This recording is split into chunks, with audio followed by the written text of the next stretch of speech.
Sir doctor Vinod Meena और आज अर्थशास्त्र के इस स्वयं प्रभा के ऑनलाइन लेक्चर सीरीज में हम विश्व व्यापार संगठन WTO world trade organisation so one of the most important institute across the world when we are talking about the international trade.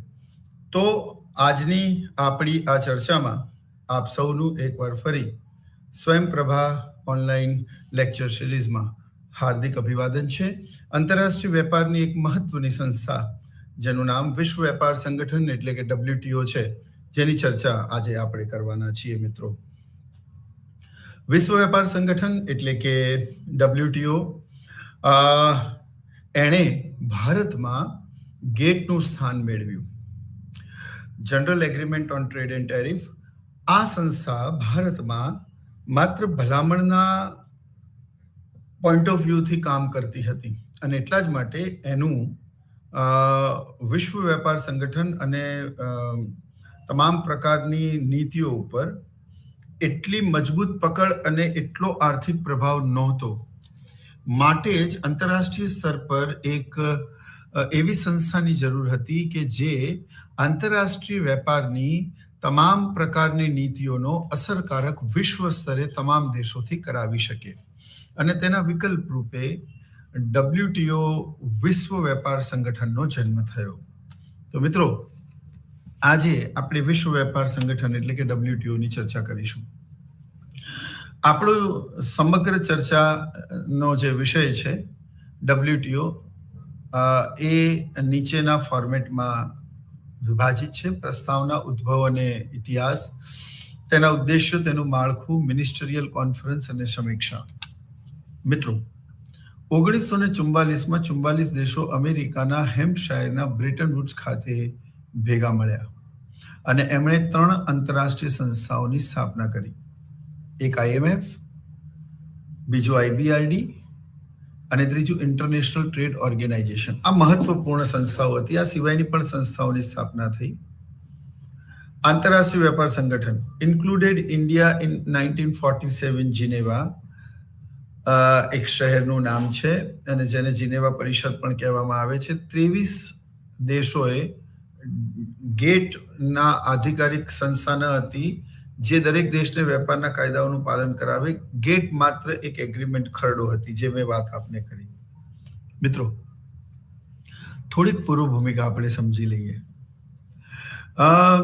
20મી સદીમાં અમુક મહત્વની ઘટનાઓ ઘટી અને જેમાંથી વિશ્વ bank, IMF, international trade organisation, જેમાં આગળ જતા WTO નું ગઠન થયું.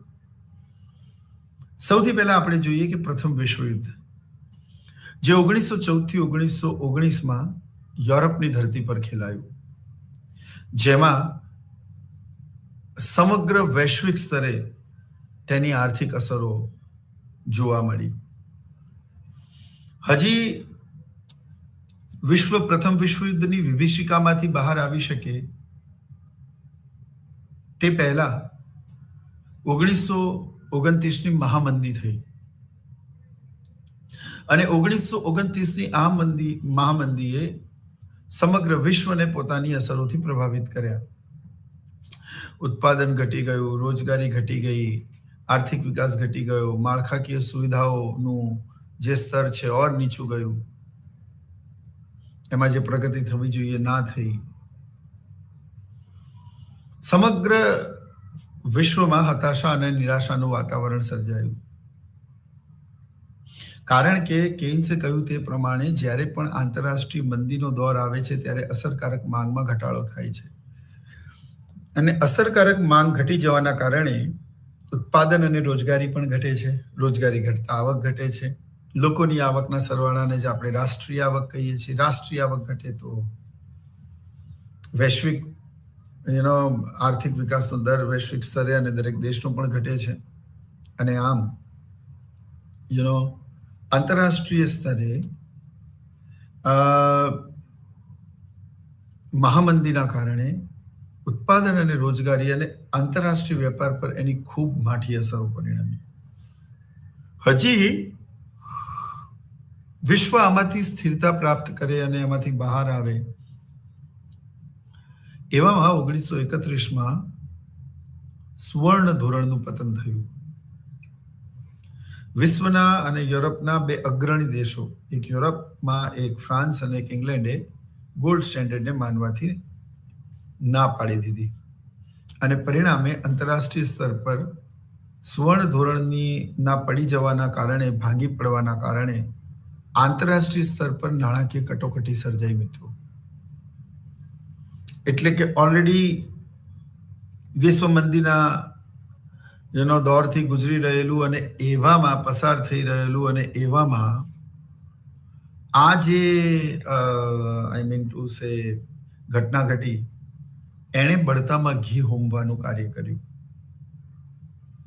અને મંદી ઓર પ્રબળ થઈ ગઈ. વિશ્વના દેશો જ્યારે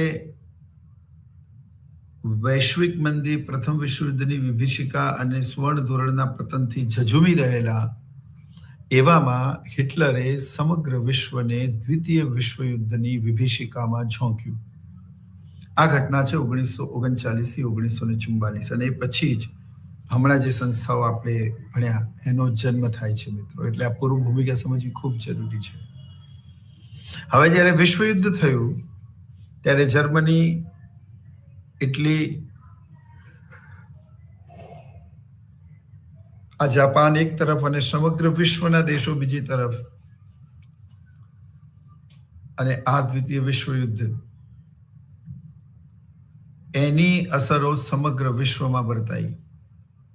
આપ સૌ જાણો છો તેમ એ દ્વિતીય વિશ્વયુદ્ધમાં બ્રિટિશ સેના તરફથી ભારતીય સેનાએ પણ ભાગ લીધો હતો અને જાપાની સેના વિરુદ્ધ આપણે લડાઈ પણ લડ્યા હતા. અને આ દ્વિતીય વિશ્વયુદ્ધના કારણે આંતરરાષ્ટ્રીય સ્તર પર દરેક દેશોનો એકબીજા ઉપરથી ભરોસો ઉઠી ગયો, નાણાકીય વ્યવહારો ખોરવાઈ ગયા, વેપાર ખૂબ જ ઘટી જવા પામ્યો, વિશ્વના દેશોની આયાત નિકાસો ઘટી ગઈ, આંતરરાષ્ટ્રીય સ્તર પર નાણાકીય કટોકટી સર્જાઈ, આર્થિક વિકાસ ઘટવા પામ્યો.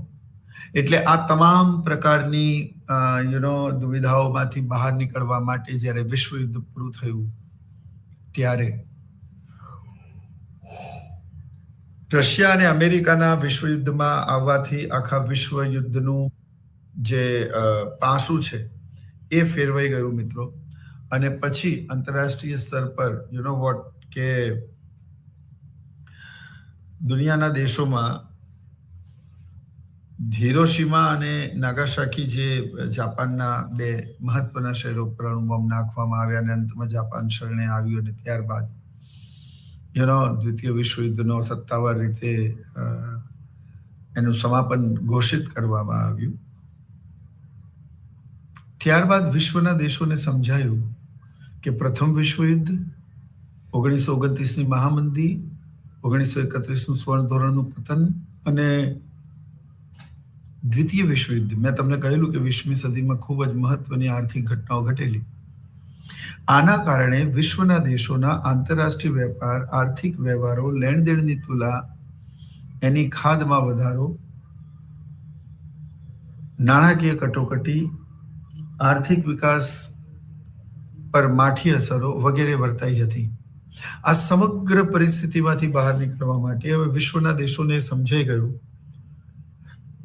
અને વિશ્વના દેશોએ એ સ્વીકાર્યું કે હવે એમને શાંતિ અને પ્રગતિની જરૂર છે. એટલે વિશ્વના દેશોએ આર્થિક વિકાસ પર ફોકસ કરવાનું શરૂ કર્યું મિત્રો. ત્યારબાદ દ્વિતીય વિશ્વયુદ્ધના અંત પછી હવે હું આપણી લાઈન પર આવું છું, જેમાં પ્રસ્તાવનામાં પહેલી જ પંક્તિમાં એવું કહ્યું છે કે 1944માં 44 દેશો અમેરિકાના હેમ્પશાયરના બ્રેટન વુડ્સ ખાતે ભેગા મળ્યા અને એમણે 3 આંતરરાષ્ટ્રીય સંસ્થાઓની સ્થાપના કરી. એક IMF, એક IBRD અને ત્રીજું ઇન્ટરનેશનલ ટ્રેડ ઓર્ગેનાઇઝેશન. આંતરરાષ્ટ્રીય વેપાર સંગઠનમાંથી આગળ જતા WTO એટલે કે વિશ્વ વેપાર સંગઠનનો જન્મ થયો. ભારત એ વિશ્વ બેંક અને IMFનું પ્રારંભિક સભ્ય છે અને જેને ફાઉન્ડર મેમ્બર પણ કહેવામાં આવે છે. અને જે શરૂઆતમાં આંતરરાષ્ટ્રીય વેપારના સંદર્ભમાં જે ગેટ નામની સંસ્થા કામ કરતી હતી મિત્રો, એ માત્ર ભલામણ કરી શકતી હતી, એ માત્ર એક ખરડો હતો. તેને કોઈ પણ દેશની સામે સત્તાવાર રીતે કોઈ પણ પ્રકારના પગલાં ભરવાની સત્તા નહોતી. માટે આંતરરાષ્ટ્રીય સ્તર પર એક એવી સંસ્થાની જરૂરિયાત ઊભી થઈ કે જેની ભલામણો તમામ દેશો માને અને તે આંતરરાષ્ટ્રીય વેપારોને વધારવા અને નાણાકીય વ્યવહારોને વધારવા માટે સમગ્ર દેશોની સાથે જે એગ્રીમેન્ટ છે એનો અસરકારક અમલ કરાવી શકે. વિશ્વમાં ધીરે ધીરે આંતરરાષ્ટ્રીય વેપાર, બજાર, કુલ ઉત્પાદન અને આંતરરાષ્ટ્રીય નાણાકીય વ્યવહારો વધવા લાગ્યા.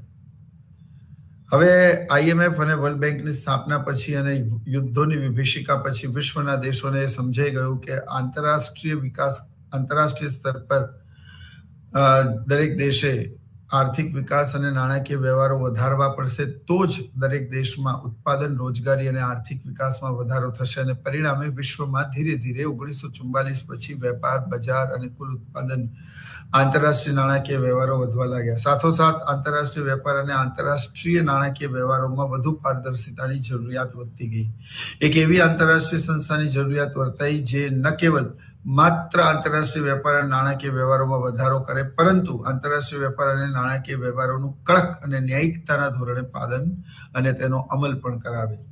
માટે જ 1/1/1995 રોજ GATT, general agreement on trade and tariff, જે માત્ર એક એગ્રીમેન્ટ હતું, તેની જગ્યાએ WTO, વર્લ્ડ ટ્રેડ ઓર્ગેનાઇઝેશન એટલે કે વિશ્વ વેપાર સંગઠનની સ્થાપના કરવામાં આવી.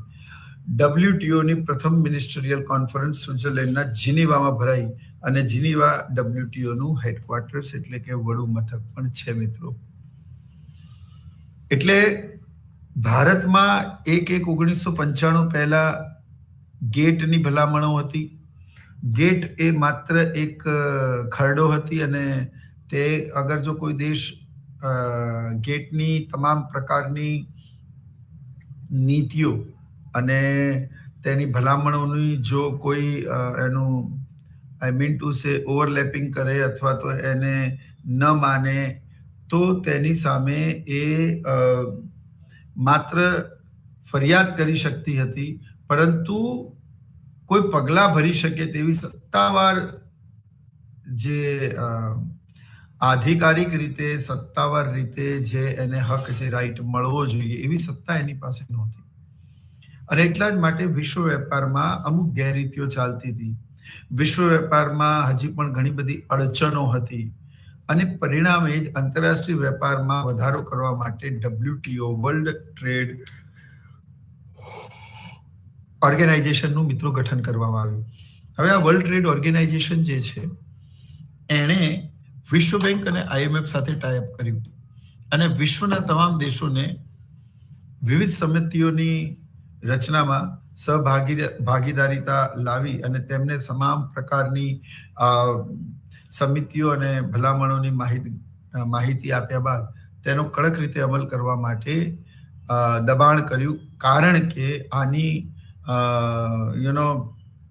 તમામ પ્રકારની જે પ્રક્રિયા અને વિધિ છે એ વિશ્વ બેંક અને IMF સાથે એ રીતે સંકળાયેલી છે કે જો કોઈ પણ દેશ વર્લ્ડ બેંક WTOની ભલામણો માનવાથી ના પાડી દે તો વિશ્વ બેંક, WTO તેની સામે આધિકારિક પગલાં ભરી શકે, વિશ્વ બેંક અને IMFને કહીને તે લોકોની આર્થિક મદદ રોકાઈ શકે અને તેના ઉપર આર્થિક પ્રતિબંધો પણ લાદી શકાય. આવી બધી કડક શરતો સાથે WTO, વર્લ્ડ ટ્રેડ ઓર્ગેનાઇઝેશનનો જન્મ થયો અને આજે WTO, વર્લ્ડ ટ્રેડ ઓર્ગેનાઇઝેશનમાં 166 કરતા એટલે 166 કરતા પણ વધારે દેશો છે. WTOનું વડુ મથક એ સ્વિટ્ઝરલેન્ડના જીનેવા ખાતે આવેલું છે અને વર્લ્ડ બેંક WTOનું વડુ મથક જીનેવા ખાતે આવેલું છે અને WTOમાં દર 2 વર્ષે એની મિનિસ્ટરિયલ કોન્ફરન્સ ભરાય છે. હવે પ્રશ્ન એ છે કે મિનિસ્ટરિયલ કોન્ફરન્સ કોને કહેવાય?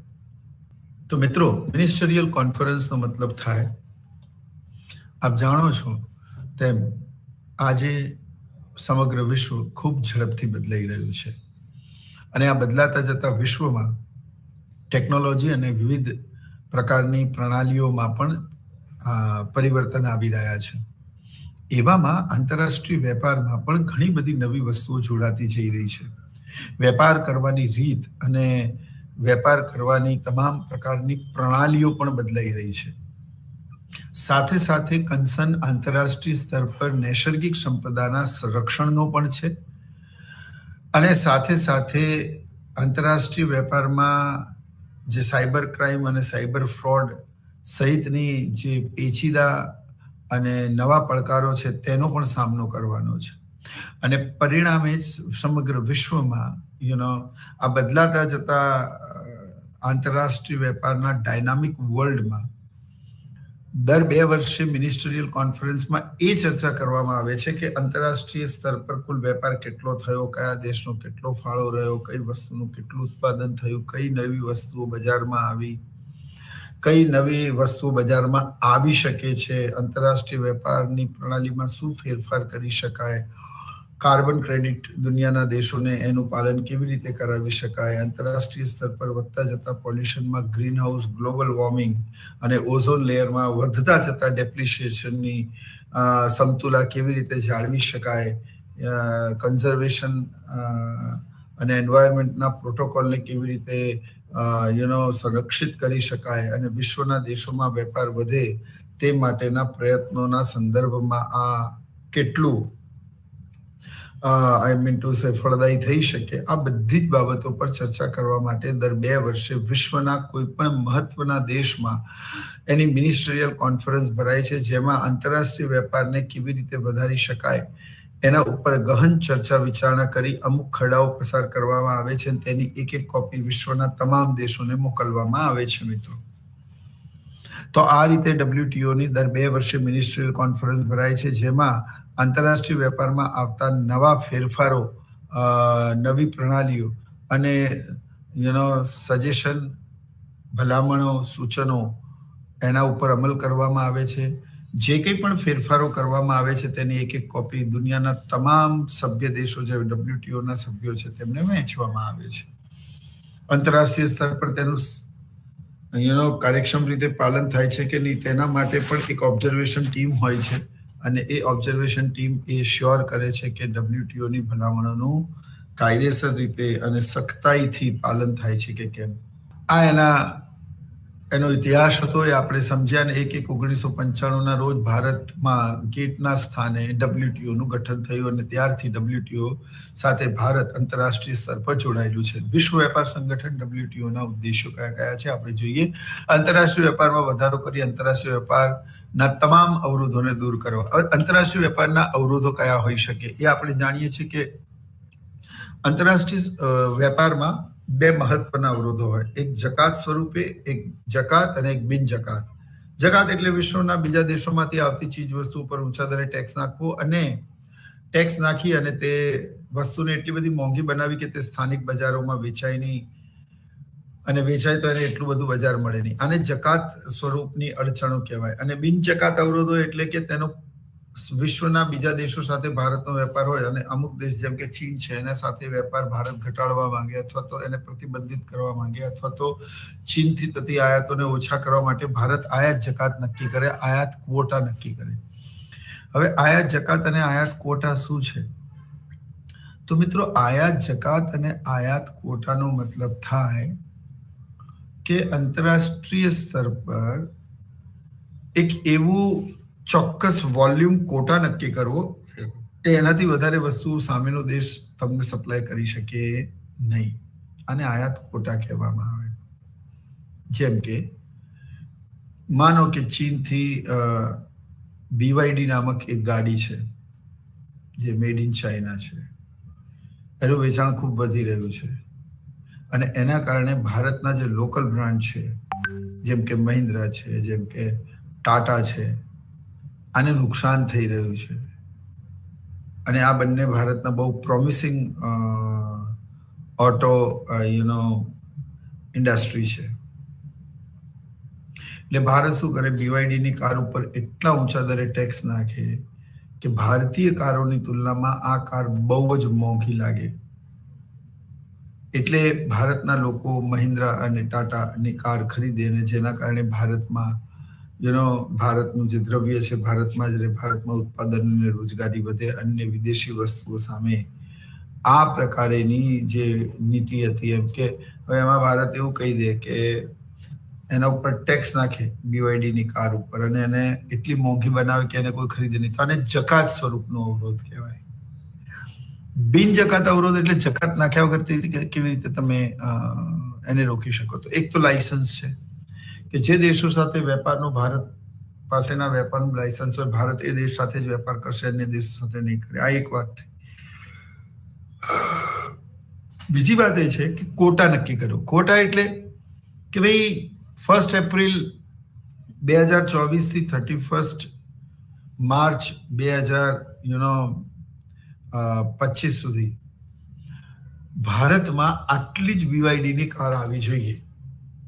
માન લો કે કાર 5,000 હોય, જેવી જ 5,000 આંકડાને એ સ્પર્શી જાય પછી એક પણ BYD ની કાર ભારતમાં ક્યાંય પણ વેચાશે નહીં.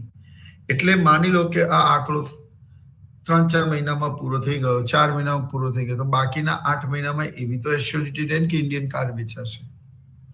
આને કહેવાય બિન જકાત અવરોધો. એટલે તમે ટેક્સ નાખ્યા વગર સામેના દેશની વસ્તુઓને રોકો છો. તો આવા તમામ પ્રકારના વેપારના અવરોધોને શું કરવાનું છે મિત્રો? દૂર કરવાનું છે. એટલે પહેલી ઉદ્દેશ્ય જો તમે આંતરરાષ્ટ્રીય વેપારમાં વધારો કરી આંતરરાષ્ટ્રીય વેપારના તમામ અવરોધોને શું કરવાના છે? દૂર કરવાના છે. બીજું, વિશ્વના દેશો વચ્ચે નાણાકીય વ્યવહાર સુગમતાથી થાય તેની વ્યવસ્થા કરવાની. નાણાકીય વ્યવહાર વધે, ઓનલાઈન સેવાઓ, સુવિધાઓ, આ તમામ પ્રકારના ફાઈબર ઓપ્ટિક અને તમામ પ્રકારની નાણાકીય જે વિનિમય છે એમાં કઈ રીતે વધારો કરી શકાય તેનું ખાસ ધ્યાન વિશ્વ વેપાર સંગઠનમાં રાખવામાં આવે છે. ટેરિફ અને નોન ટેરિફ, મેં હમણાં તમને કહ્યું, જકાત અને બિન જકાત અવરોધો. કોઈ પણ વસ્તુને આપણા દેશમાં આવતા રોકવા માટે આપણે એના ઉપર નાણાકીય જકાત એટલે કે ઊંચા દરે ટેક્સ નાખીએ. અને બીજું છે કે આપણે ટેક્સ નાખીએ અને બીજું છે કે આપણે કઈ રીતે આંતરરાષ્ટ્રીય સ્તર પર લાયસન્સ અને કોટા દ્વારા એ વસ્તુને આવતા રોકીએ. તો આવા જે અવરોધો વિશ્વના દેશો ઊભા કરશે, ભારત કરશે તો બીજા અન્ય દેશો પણ કરશે. માટે આને કેવી રીતે રોકી શકાય એના વિશે ચર્ચા પણ કરવામાં આવે. અને tariff and non tariff both are the obstacles. How can any nations will be decrease it? એમાં કેવી રીતે ઘટાડો કોઈ દેશ કરે અને એ ઘટાડો કરી અને જો કારણ કે એઝ અ દેશ તમે કોઈ અન્ય દેશની વસ્તુઓ પર ટેક્સ નાખશો મિત્રો, તો ટીટ ફોર ટેટ, એ તો સામેનો દેશ પણ તમારી વસ્તુઓ પર ટેક્સ નાખવાનો અને એને આવતા રોકશે. તો આનાથી શું થશે? વિશ્વ વેપાર કુંઠિત થશે, વિશ્વ વેપાર ઘટશે, આંતરરાષ્ટ્રીય વેપારમાં નાણાકીય વ્યવહારો વિશ્વ સ્તર પર ઓછા થઈ જશે. પરિણામે શું થાય? ટેરિફ અને નોન ટેરિફ વેપારના અવરોધો દૂર કરવા માટે તમારે શું કરવું પડશે? તો ટેરિફ અને નોન ટેરિફ અવરોધો દૂર કરવા માટે WTO એ એવી ભલામણો કરી છે કે જેમાં ઉદારીકરણ, ખાનગીકરણ અને વૈશ્વિકરણ અંતર્ગત સબસિડી ઘટાડવી અને આયાત નિકાસ પરના અવરોધો દૂર કરવા, જકાતો દૂર કરવી વગેરે પગલાઓ સામેલ છે. ચોથું, આંતરરાષ્ટ્રીય સ્તરે બજારનો વિસ્તાર કરી સાધનોનો મહત્તમ અને કાર્યક્ષમ ઉપયોગ કરવો. મિત્રો, જે વિકસતા દેશો છે, જે અલ્પ વિકસિત દેશો છે, એ લોકોની ના અલ્પ વિકાસનું કે પછાતપણાનું એક પ્રમુખ કારણ વિશ્વના અર્થશાસ્ત્રીઓ એવું માને છે કે આ દેશો પોતાની પાસે રહેલી સંપત્તિઓનો મેક્સિમમ ઉપયોગ કરી શક્યા નથી. જો વ્યક્તિ તરીકે તમે તમારી ક્ષમતાઓને જ્યાં સુધી ઓળખશો નહીં અને એનો પૂરેપૂરો ઉપયોગ નહીં કરો ત્યાં સુધી વ્યક્તિગત રીતે તમે સફળ નહીં થઈ શકો, આગળ નહીં વધી શકો, એક સામાન્ય માણસ જ રહેશો. તે જ રીતે વિશ્વના દેશો પાસે ગરીબ અને વિકસિત દેશો તમે ગણી શકો, પણ એમની પાસે રહેલી કુદરતી સાધન સંપત્તિ અને તેના પાસેના સંસાધનો ઉપરાંત માનવ શ્રમનો જો તે દેશ સંપૂર્ણપણે મહત્તમ રીતે, યોગ્ય રીતે, કાર્યક્ષમતાથી ઉપયોગ નહીં કરી શકે તો પછી તે દેશ પણ એક સામાન્ય ગરીબ દેશ તરીકે રહેશે અને તે દેશ ક્યારે પણ આગળ વધી શકશે નહીં. એટલે આંતરરાષ્ટ્રીય વેપારનો મહત્તમ ઉપયોગ કરવો તે ખૂબ જ જરૂરી છે. રજ્ઞા નક્ષ નામના એક અરસાસી કહેલું કે ભારત ગરીબ છે કારણ કે તે ગરીબ છે. India is a poor because she is poor. એના ઇન્ડિયા માટે સી શબ્દ વાપરેલો. આનો અર્થ એ છે કે ભારત પાસે કુદરતી અને એક બીજું સ્ટેટમેન્ટ ફેમસ થયેલું કે ધનિક ભારતમાં ગરીબો વસે છે. એટલે કે ભારત પાસે કુદરતી સાધન સંપત્તિ તો ઘણા મોટા પ્રમાણમાં છે, પરંતુ તેનો ઉપયોગ નહીં કરી શકવાના કારણે ભારત ગરીબ રહ્યું છે.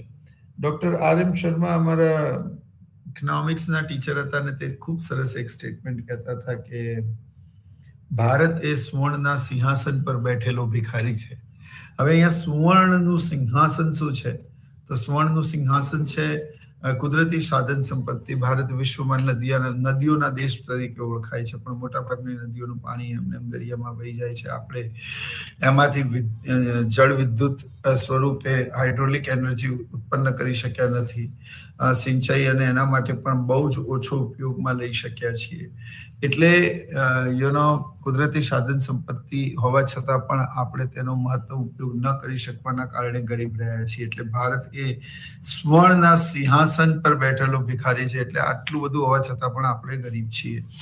આજે ગલ્ફ કન્ટ્રીમાં એકમાત્ર કુદરતી સંપદા જેને બ્લેક ગોલ્ડ કહેવાય છે, કાળું સોનું, એટલે કે ક્રૂડ ઓઇલ એટલે કે પેટ્રોલ અને ડીઝલ મળે છે.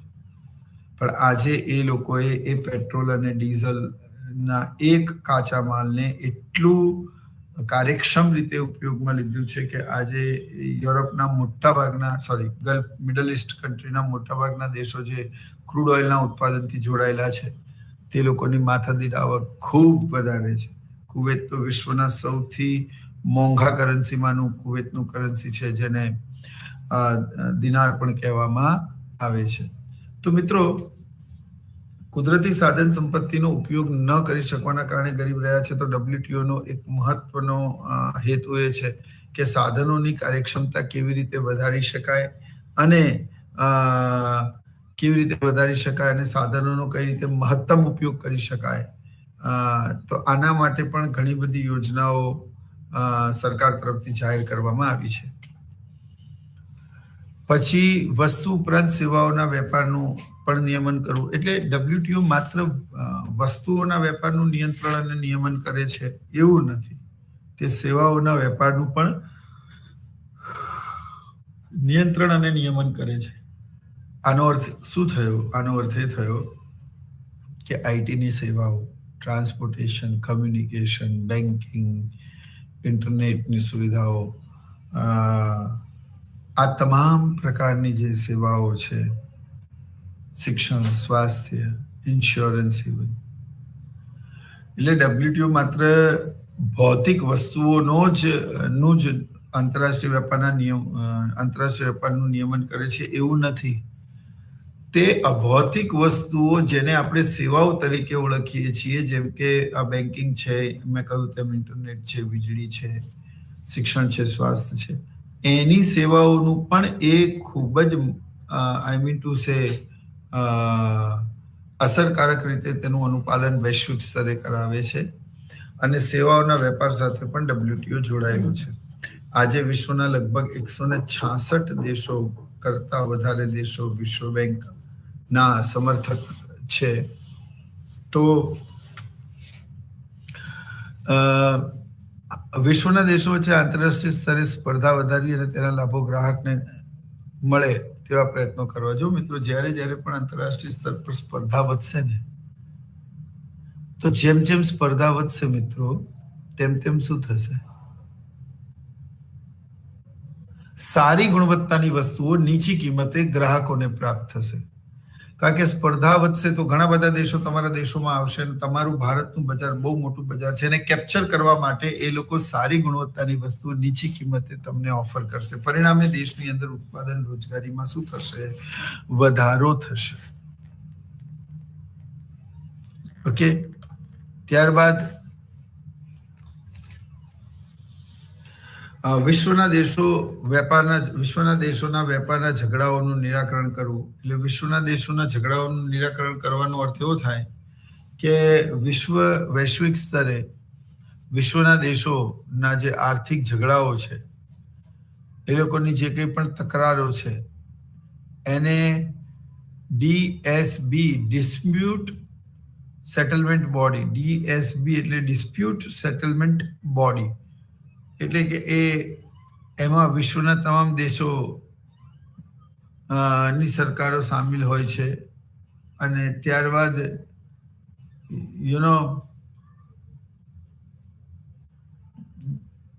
અને તેમાં તમામ પ્રકારની સરકારો સામેલ હોય છે. અને પછી બંને પક્ષોનો નિર્ણય સાંભળ્યા પછી ઝઘડાનું નિરાકરણ કરવામાં આવે. અને જો કોઈ દેશ WTOની ભલામણોને માનવાથી ના પાડી દે તો પછી વિશ્વ બેંક અને IMF ને તરત જ જાણ કરવામાં આવે કે આ દેશ યુનાઇટેડ સ્ટેટ્સ ઓફ અમેરિકા સાથે એગ્રીમેન્ટ થવા છતાં પણ તે આપણી શરતોને માની રહ્યું નથી, તો કયા પ્રકારના પગલાઓ ભરવા જોઈએ. આવી પણ શાંતિદૂત તરીકેની વૈશ્વિક સેનાનો પણ લાભ આમને મળતો હોય છે. એટલે વસ્તુ ઉપરાંત સેવાઓના વેપારને પણ નિયમન કરવું એ IMFનું એક મહત્વનું કાર્ય છે. વિશ્વ બેંકનું પણ મહત્વનું કાર્ય છે. WTOનું પણ મહત્વનું કાર્ય છે.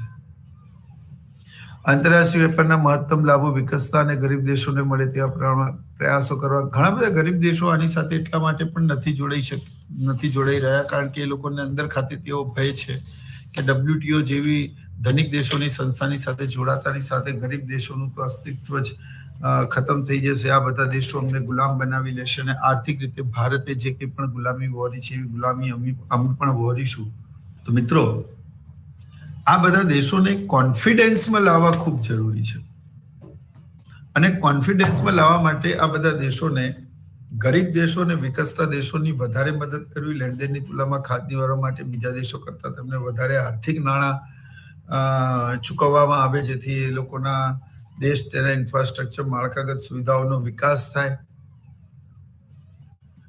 તો આંતરરાષ્ટ્રીય દેશોની લેણદેણની તુલા, ખાદ્ય નિવારવી અને ગરીબ દેશોને આર્થિક સહાય કરવી. ત્યારબાદ સભ્ય દેશોની લેણદેણની તુલાની ખાદ્ય નિવારી અને ગરીબ દેશોને આર્થિક સહાય કરવી.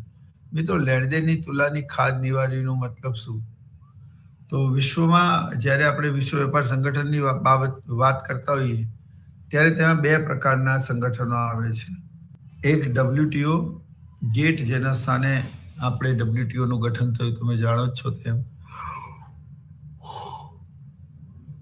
તો મિત્રો, લેણદેણની તુલાની આપણે વાત કરીએ તો આંતરરાષ્ટ્રીય વેપાર પર બે મહત્વના કન્સેપ્ટ છે. એક વેપાર તુલા અને બીજું લેણદેણની તુલા.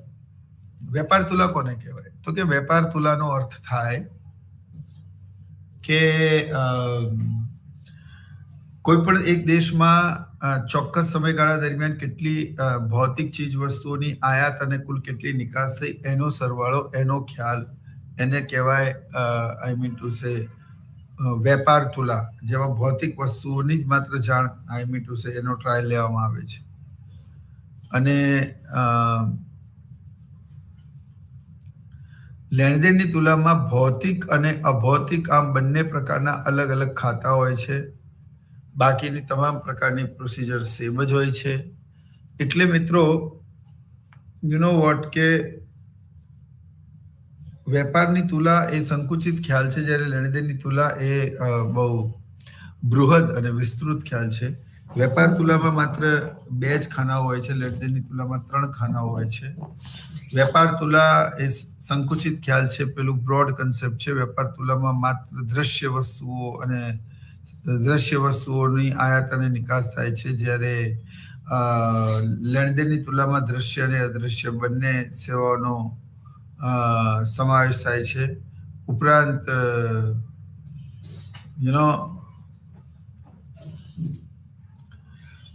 વેપાર તુલા કોઈ પણ દેશના સંપૂર્ણ આર્થિક ચિત્રને નથી દર્શાવતું, પણ લેણદેણની તુલા સમગ્ર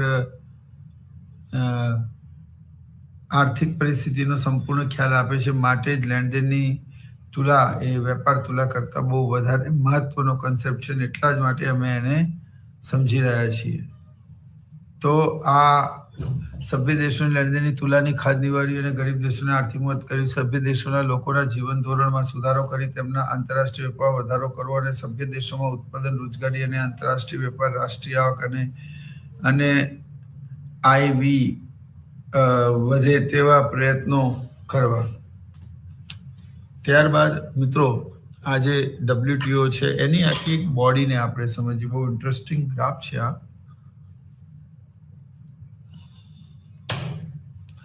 મિનિસ્ટરિયલ કોન્ફરન્સ, જનરલ કાઉન્સિલ, એમાં એક ટ્રેડ પોલિસી રિવ્યુ હોય અને એક ડિસ્પ્યુટ સેટલમેન્ટ બોડી હોય.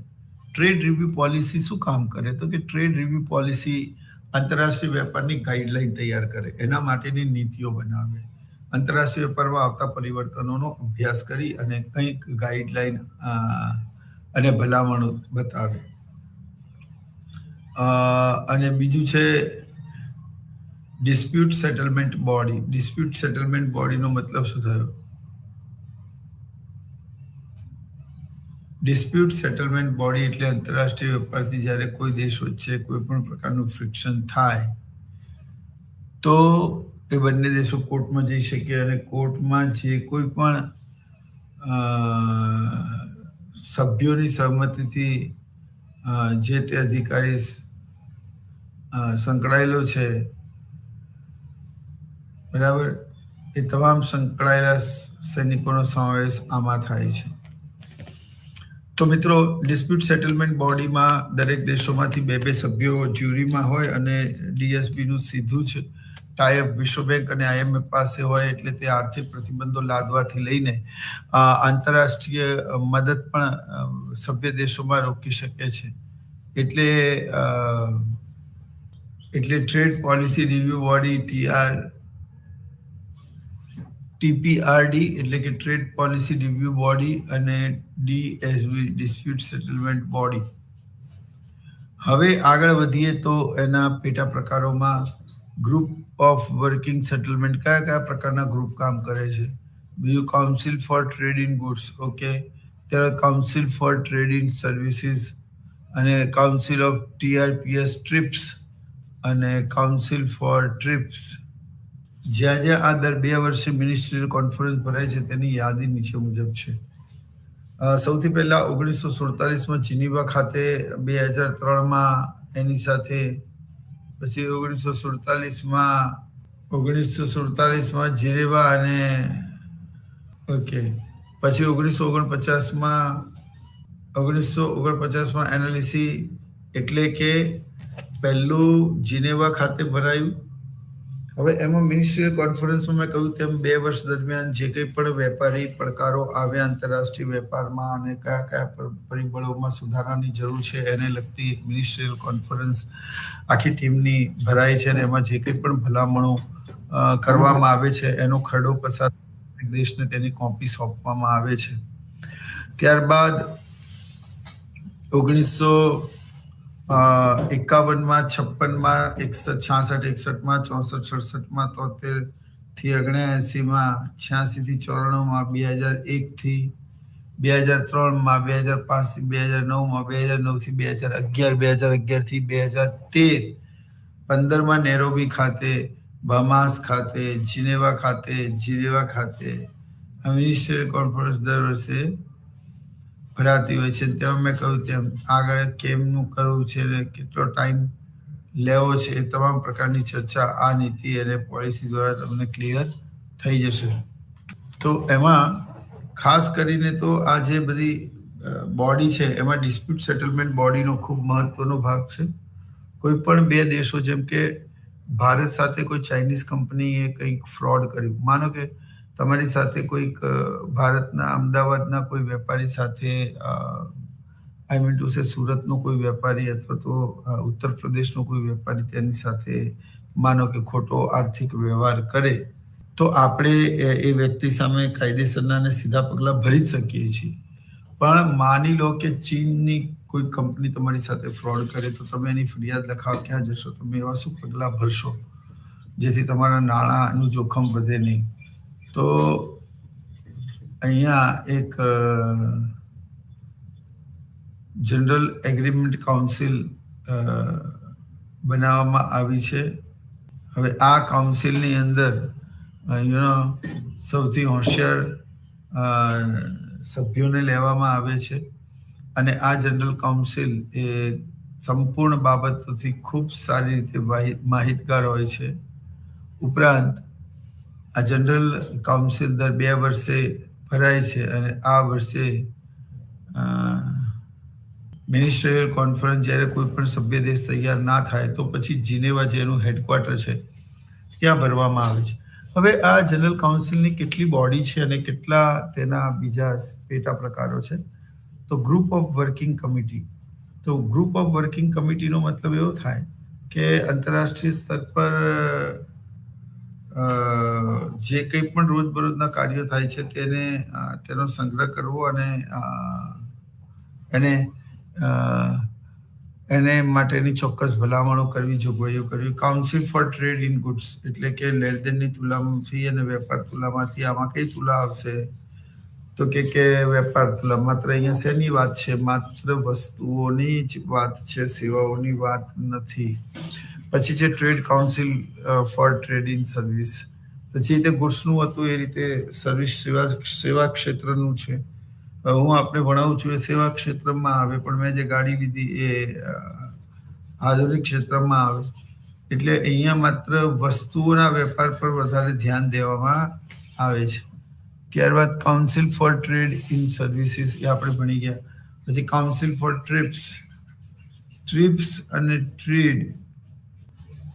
તે કાઉન્સિલ અલગ અલગ પરિષદોની, અલગ અલગ બિઝનેસમેનોની અલગ અલગ એ કાઉન્સિલ બનેલી હોય છે અને કાઉન્સિલ પણ પોતાનો અંતિમ રિપોર્ટ જે તે કમિટીને આપે છે તે સીઓ સાહેબને સુપ્રત કરે છે. તો આ council for TRIPS, council four trims. પછી છે ट्रेड मैनेजमेंट. ट्रेड मैनेजमेंट एक बार फिर से पढ़िए जरा. तो ट्रेड मैनेजमेंट एग्जैक्टली क्या है કે એનો મેગ્નિટ્યુડ કેવી રીતે વધારી શકાય, એને કેવી રીતે સંચાલિત કરી શકાય, એ વધે એના પ્રયત્નો કેવી રીતે કરી શકાય, એના અવરોધો કેવી રીતે દૂર કરી શકાય. તો ટ્રેડ મેનેજમેન્ટ કમિટી પણ હોય છે અને એ આંતરરાષ્ટ્રીય વેપારની તમામ પ્રકારની જોગવાઈઓ અને નીતિઓ બને છે મિનિસ્ટ્રીયલ કોન્ફરન્સમાં. અને એનો અમલ થઈ રહ્યો છે કે કેમ આ વિવિધ પ્રકારની પરિષદો, કાઉન્સિલો અને જે કમિટી છે એ જોવે છે અને એ પોતાની ભલામણો કરે છે. તો વસ્તુ અને સેવાઓના સંદર્ભમાં જે તમને ખબર હોય તો રોયલ્ટી આપવામાં આવે છે. ઘણી બધી વસ્તુઓના સંદર્ભમાં એના ટ્રેડમાર્ક અને તેના અધિકૃત જે કંઈ પણ રજિસ્ટ્રેશન હોય છે. તો આંતરરાષ્ટ્રીય સ્તર પર યાર કોઈક બહુ જ મોટો સાયન્ટિસ્ટ છે, વૈજ્ઞાનિક છે, એણે કોઈક બહુ મોટી શોધ કરી અને અમુક કંપનીઓ એ વસ્તુઓનું ડુપ્લિકેશન કરી અને 1 નંબર ફર્સ્ટ કોપી વેચવા લાગે તો પછી કેટલું બધું નુકસાન થાય. આજે મોટા ભાગની વસ્તુઓની ફર્સ્ટ કોપી માર્કેટમાં અવેલેબલ છે. તો આવું ન થાય એટલા માટે તેમની જેમ કે ભારતમાં ચેતન ભગત નામક એક રાઇટરે એક જે 3 મસ્કિટિયર્સ પરથી પ્રેરિત થઈને 3 ઇડિયટ ફિલ્મ બની. ભાઈ હવે એ ચેતન ભગતની નોવેલ જે આંતરરાષ્ટ્રીય સ્તર પર અવેલેબલ છે ઓનલાઈન પણ એના પરથી પ્રેરિત થઈને જો કોઈ વ્યક્તિ ફિલ્મ બનાવી લે તો પછી ચેતન અને એનાથી એ લોકો હજારો, લાખો, કરોડો રૂપિયા કમાય. તો ખરેખર આવા જે સિંગર છે, જે ગાયક છે, જે રાઇટર છે, જે ખૂબ સરસ લખી શકે છે, એવા લોકોની સેવાઓને પ્રોત્સાહિત કરવા અને તેમની સાથે થતી ગેરરીતિઓને કઈ રીતે દૂર કરી શકાય તેવો ભાવ આમાં હોય છે. અને એટલા જ માટે જેમ કે આપણે કહીએ છીએ કે ભારતના પેડમેન જેને કહેવામાં આવે છે, એવા જેના ઉપરથી the Padman toilet a love story, Akshay કુમારની એક ફિલ્મ પણ રિલીઝ થઈ. અને એ સંદર્ભમાં બહુ જ મોટી કંપનીએ તે વ્યક્તિને પોતાનું કન્સર્ન લેટર આપવાનો અને પોતાની અનુમતિ આપી અને તે જે શોધ કરેલી જે મશીન તેણે બનાવેલી તે કાર્યક રીતે ખરીદી અને પોતાની કંપનીમાં બહુ જ સારી ઊંચી પોસ્ટ ઉપર કામ કરવાની ઓફર અને લાખો કરોડો રૂપિયા પણ ઓફર કરેલા, પણ તે વ્યક્તિ માત્ર એટલા માટે નકારી દીધું કે એની પાસેથી એક ચોક્કસ રકમ લઈને એ શોધના જે રાઇટ્સ છે એ તો લઈ લેવામાં આવશે, પરંતુ એને પછી એના દ્વારા જ ઉત્પન્ન થયેલી ચીજ વસ્તુઓને ખૂબ ઊંચી કિંમતે મહિલાઓ અને તમામ પ્રકારની જરૂરિયાતમંદ વ્યક્તિઓને વહેંચવામાં આવે તો જે પર્પઝથી મેં આ શોધ કરેલું એનો પર્પઝ શોર્ટ આઉટ નથી થતો. અને એટલા જ માટે તેમણે પોતાના તમામ પ્રકારના જે રાઇટ્સ છે, રોયલ્ટીના કરારો જે છે, તમામ પ્રકારના રાઇટ્સને ઠુકરાવી દીધા. અને એટલા જ માટે તેમને ભારતના સર્વોચ્ચ સન્માન સાથે પણ સન્માનિત કરવામાં આવ્યું. તો જે સાયન્ટિસ્ટ છે, જે એન્જિનિયર્સ છે, જે રાઇટર્સ છે, જે સિંગર્સ છે, ઇવન એ લોકોની હકની રોટી ન છીનવાય, એ લોકોએ કરેલી શોધોનું ડુપ્લિકેશન ન થાય અને એમની પરવાનગી વગર કોઈ પણ વસ્તુનું ઉત્પાદન ન થાય તો એમને ચોક્કસ વળતર ચૂકવવામાં આવે, વગેરે વગેરે જે બાબતો છે મિત્રો, એ બાબતોને ટ્રીમ્સ અને ટ્રિપ્સમાં 2 ભાગોમાં વહેંચવામાં આવે છે. અને પરિણામે અર્થતંત્રમાં આંતરરાષ્ટ્રીય વેપાર પર થતા WTOના જે જોગવાઈઓ છે તેના અસરકારક અમલ માટે આટલી બધી કમિટીઓ એક સાથે કામ કરે છે. આના વિશે કોઈ ડાઉટ હોય તો તમે પૂછી શકો, તમે હેન્ડ રેઝ કરી શકો, તમે ફોન થ્રુ જાણ કરી શકો, એટલે એનું ચોક્કસ નિરાકરણ લાવવાનો પ્રયત્ન અમે લોકો કરીશું. તો આ બધી કાઉન્સિલ્સ છે, આ બધી પરિષદો છે, અને એમાં જે જમણી બાજુ આપણી સ્લાઇડ્સમાં છે જેને DSP ડિસ્પ્યુટ સેટલમેન્ટ બોડી કહેવાય છે. તો મેં તમને કહ્યું કે સુરતનો કે રાજસ્થાનનો કોઈ વેપારી તમારી સાથે ખોટું કરે તો તમે પોલીસ ફરિયાદ લખાઈ શકો અને તે વ્યક્તિ ઉપર તમે દબાણ લઈ શકો, તમે ત્યાં ખુદ પણ જઈ શકો. પરંતુ જ્યારે કોઈ ચીનની કે બીજા કોઈ દેશની કંપની તમારી સાથે કોઈ ચીટિંગ અને ફ્રોડ કરે તો તમે તેની કમ્પ્લેન ક્યાં નખાવશો? આંતરરાષ્ટ્રીય વેપાર પર ઘણા બધા લોકોને ઘણી બધી પ્રોબ્લેમનો ફેસ કરવો પડે છે.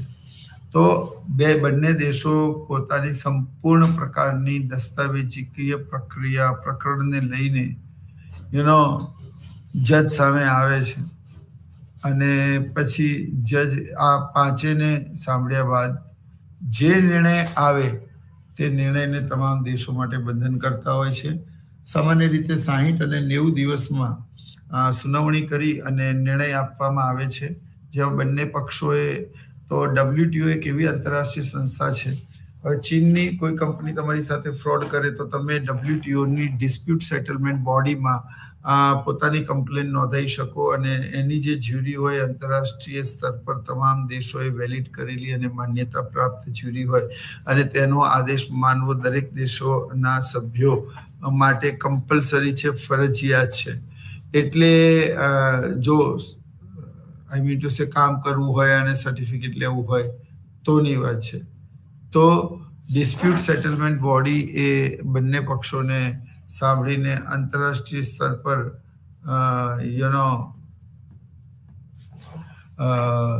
60 કે 90 દિવસમાં એનો ઉકેલ લાવી દેવો અને પોતાનો નિર્ણય સંભળાવી દેવો તેવી જોગવાઈ પણ આની અંદર કરવામાં આવી છે મિત્રો. તો આ વિશ્વ વેપાર સંગઠન છે જેની અલગ અલગ મિનિસ્ટ્રીયલ કોન્ફરન્સ સમયની સાથે આવતા બદલાવોના સંદર્ભમાં આ મિનિસ્ટ્રીયલ કોન્ફરન્સ ભરવામાં આવે અને એની ભલામણોનું સખ્ત રીતે પાલન થાય છે કે નહીં એ વિવિધ કમિટીઓ અને પરિષદો જોવે છે. તો અહીંયા WTOનો આ ટોપિક એના અમુક એગ્રીમેન્ટ છે, એને કયું કામ કર્યું, વર્લ્ડ બેંક, લિબરલાઇઝેશન, ગ્લોબલાઇઝેશન અને પ્રાઇવેટાઇઝેશનના અને ખાનગીકરણના ચાલેલા ફૂંકાયેલા પવનોના સંદર્ભમાં કેવી રીતે એને વધારે મજબૂત કરી શકાય અને વૈશ્વિક સ્તર પર કઈ રીતે આંતરરાષ્ટ્રીય વેપાર વધારી શકાય, નાણાકીય અવરોધો દૂર કરી શકાય, તેની તમામ પ્રકારની જવાબદારી તે વર્લ્ડ ટ્રેડ ઓર્ગેનાઇઝેશન એટલે વિશ્વ વેપાર સંગઠનની છે. આઈ હોપ કે યુ એન્જોયડ આ લેક્ચર અ લોટ. આપણે આવતા લેક્ચરમાં એક નવી સિરીઝ સાથે મળીશું. ત્યાં સુધી આપ સૌ અમને અનુમતિ આપો. નમસ્કાર અને જય હિન્દ.